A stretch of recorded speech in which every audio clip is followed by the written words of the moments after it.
El hogar y la salud. La curación del alma. Segunda parte. El enfermo recostado en su estera levantaba de vez en cuando la cabeza para mirar el estanque, cuando un rostro tierno y compasivo se inclinó sobre él y las palabras ¿Quieres ser sano?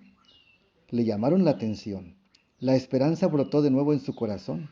Se daba cuenta de que de algún modo había de recibir auxilio. Pero este rayo de esperanza se desvaneció casi al instante. Recordó cuántas veces le había procurado llegar hasta el estanque y ahora le quedaba poca esperanza de poder vivir hasta que el agua volviera a agitarse. Con fatiga volvió la cara diciendo, Señor, no tengo hombre que me meta en el estanque cuando el agua fuere revuelta, porque entre tanto que yo vengo, otro antes de mí ha descendido. Juan 5:7. Jesús le dice, levántate, toma tu lecho y anda. Verso 8. Con nueva esperanza mira el enfermo a Jesús.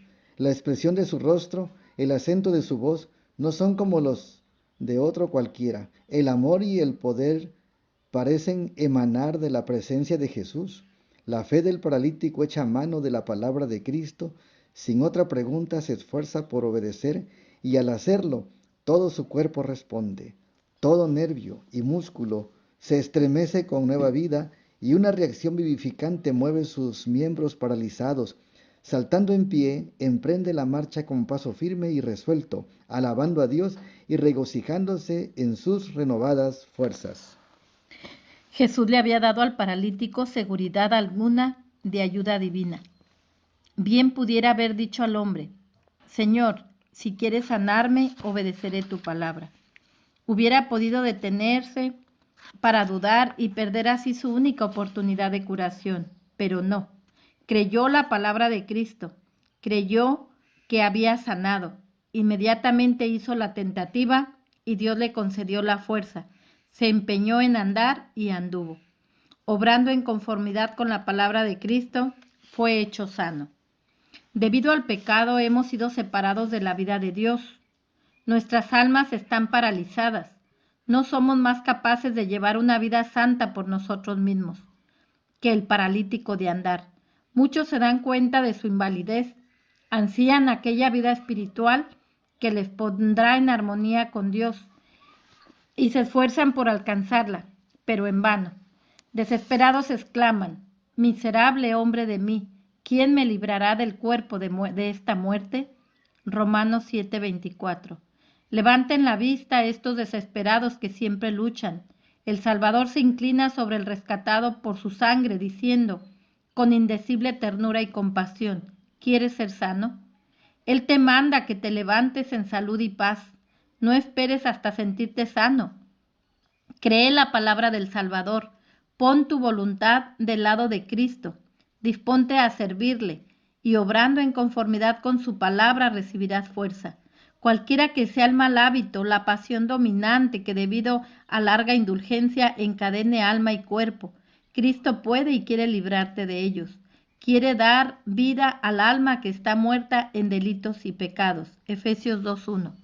Él quiere librar el cautivo esclavizado por la flaqueza, el infortunio y las cadenas del pecado. El sentimiento del pecado ha emponzoñado las fuentes de la vida, pero Cristo dice, yo llevaré vuestros pecados, yo os daré paz. Os compré con mi sangre, míos sois. Mi gracia fortalecerá vuestra debilitada voluntad, os libraré del remordimiento de vuestro pecado. Cuando os asalten las tentaciones, cuando os veáis envueltos en perplejidades y cuidados, cuando deprimidos y desalentados estéis a punto de ceder a la desesperación, mirad a Jesús, y las tinieblas que os envuelven se desvanecerán ante el resplandor de su presencia. Cuando el pecado lucha por dominar vuestra alma y agobia vuestra conciencia, mirad al Salvador. Su gracia puede vencer al pecado. Volved a Él, vuestro corazón agradecido, que tiembla de incertidumbre, echar mano de la esperanza puesta ante vosotros. Cristo espera para adoptarnos en su familia. Su fuerza ayudará a vuestra flaqueza, os conducirá paso a paso. Poned vuestra mano en la suya y dejaos guiar por Él. Nunca se os figure que Cristo está lejos, siempre está cerca. Su amorosa presencia os envuelve. Buscadle sabiendo que desea que le encontréis. Él quiere no tan solo que toquéis la orla de su manto, sino que andéis en continua comunión con Él. La fiesta de los tabernáculos había concluido. Los sacerdotes y los rabíes de Jerusalén habían sido derrotados en sus intrigas contra Jesús, y a la caída de la tarde, fuese cada uno a su casa, y Jesús se fue al monte de las olivas. Juan 7:53 y 8:1. Dejando la agitación y la confusión de la ciudad, las afanadas muchedumbres y los doctores traicioneros, dirigióse Jesús a los tranquilos olivares, donde podía estar a solas con Dios.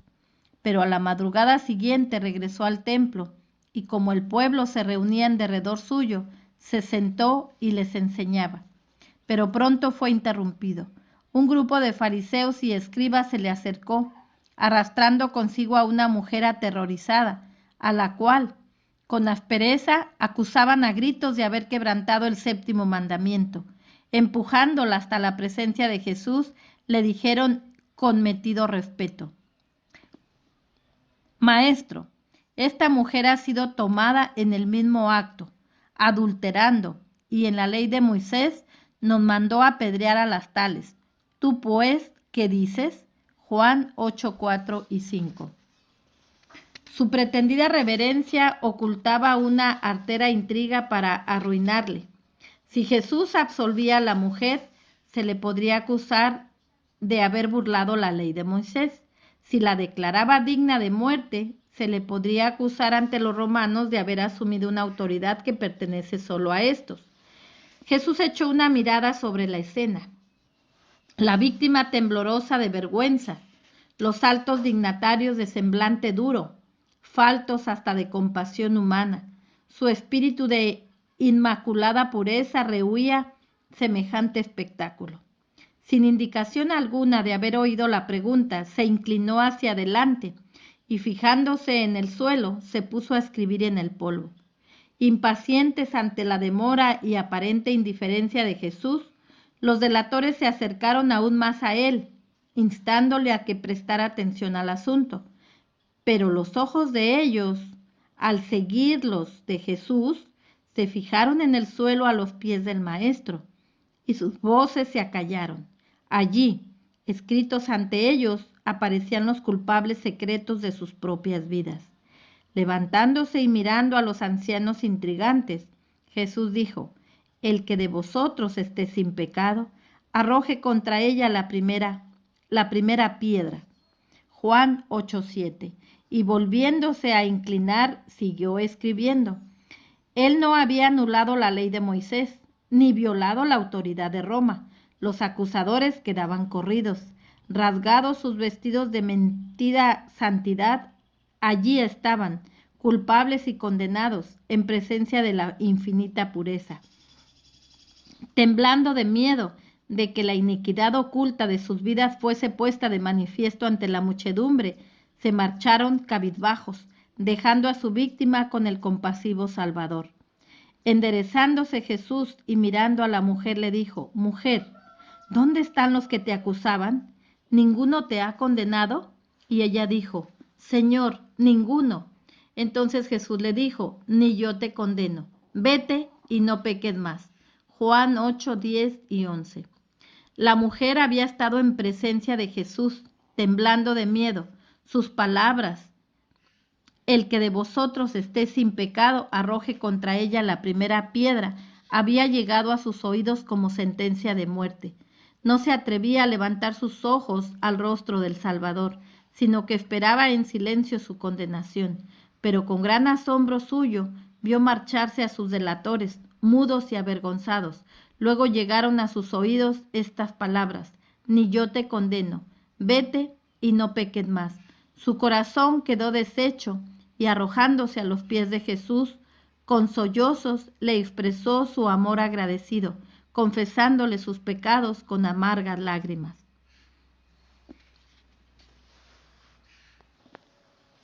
Era esto para ella el principio de una nueva vida. una vida de pureza y de paz, consagrada a Dios.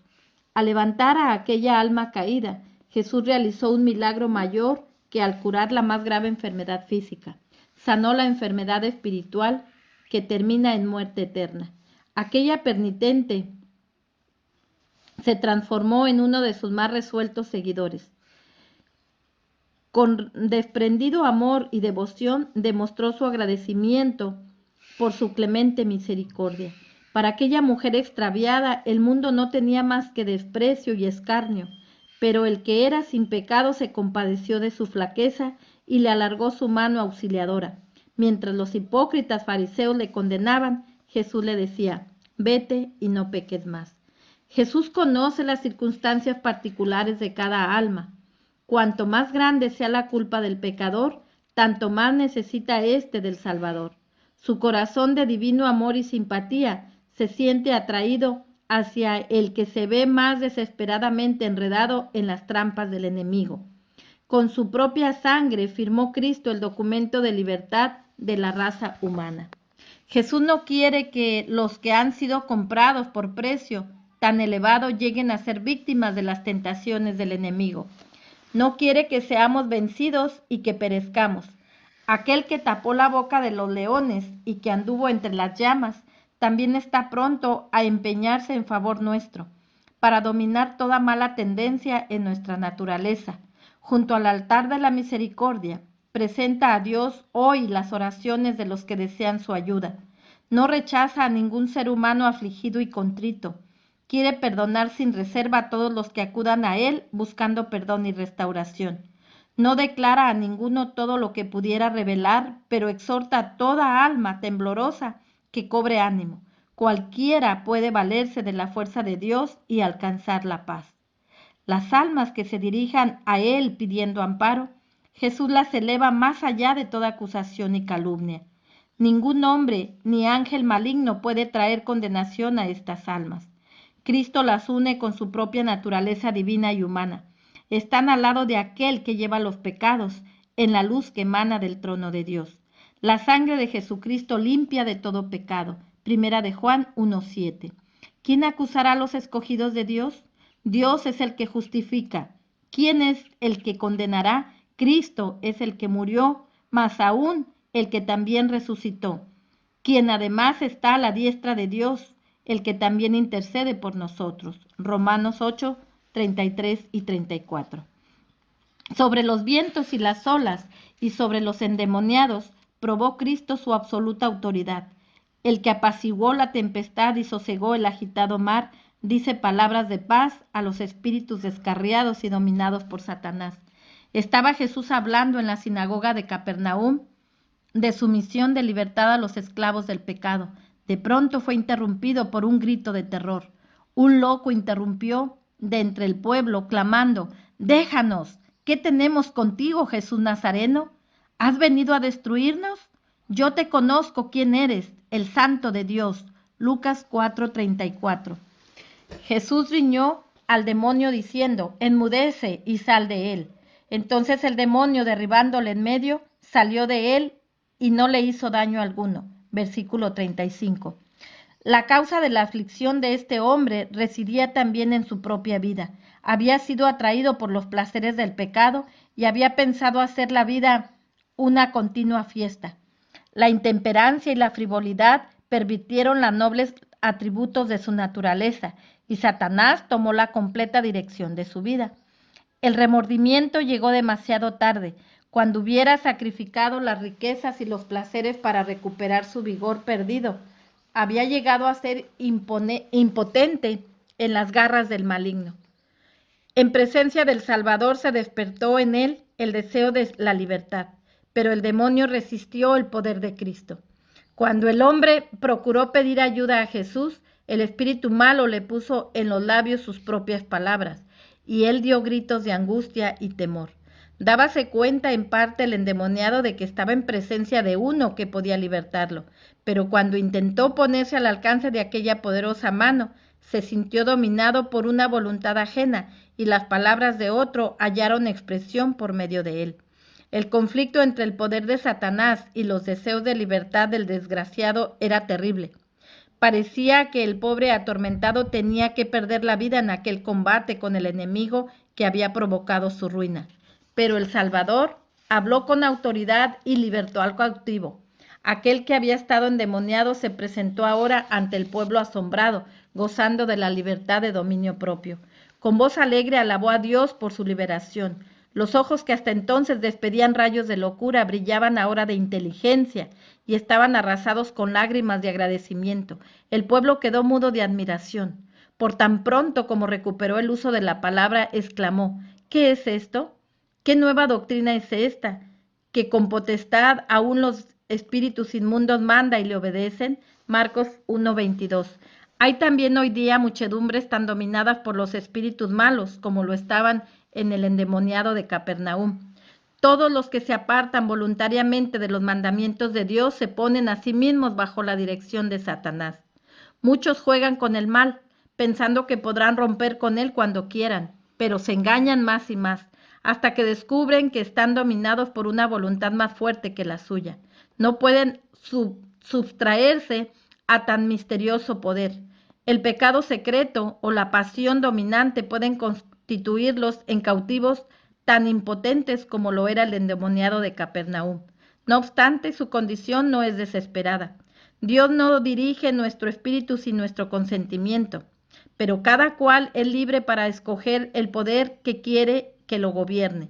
Ninguno ha caído tan bajo, ninguno se ha envilecido tanto que no pueda encontrar libertad en Cristo.